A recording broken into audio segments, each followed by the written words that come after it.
Bonjour, bonjour. Bonjour. Vous pouvez dire bonjour, hein. On n'a pas la machine, hein.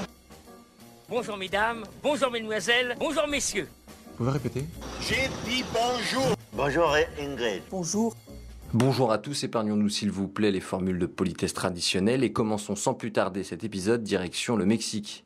L'histoire que je veux vous raconter commence en 2018 avec l'élection de Manuel López Obrador. Une fois arrivé au pouvoir, l'une de ses premières mesures est de mettre en vente l'avion présidentiel acheté par son prédécesseur Felipe Calderón. Mais le Boeing 787 ne trouve pas preneur, si bien que le président décide de le mettre en jeu lors d'une loterie nationale. Pourtant, malgré son appel à l'effort national, les billets de la loterie ne se vendent pas.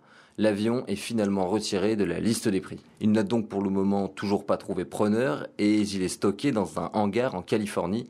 L'ironie de cette histoire, c'est que le coût du stockage est aussi élevé que si l'avion avait été utilisé par le président. Mais dis-moi pas que c'est pas vrai! Enfin bon, López Obrador n'arrive pas à vendre son avion, certes, mais nos politiques en France aussi sont confrontés à tout un tas de problèmes. Pour commencer, il y a Nicolas Sarkozy qui a été mis en examen pour l'affaire de financement libyen. Bon, on va passer à autre chose si ça vous dérange pas, parce que rien que de reparler de ça, ça me met de travers. Oui, mais dans la même lancée, il y a aussi Olivier Véran, Édouard Philippe, Agnès Buzyn et d'autres membres du gouvernement qui ont été perquisitionnés à leur domicile et ainsi qu'à leur lieu de travail. Il y a les Hendek qui arrivent. Et ces perquisitions, elles ont eu lieu dans le cadre d'une enquête sur la gestion de la crise du coronavirus. Il s'agit là de vérifier si les politiques étaient au courant des mesures à prendre et de savoir si certaines n'auraient pas été négligées volontairement. Enfin, on espère que tout va bien se passer pour eux. Non, mais il n'y a pas de raison qu'on soit dans la merde. Bon, et toujours en France, on a appris cette semaine l'annulation définitive du Salon de l'Agriculture.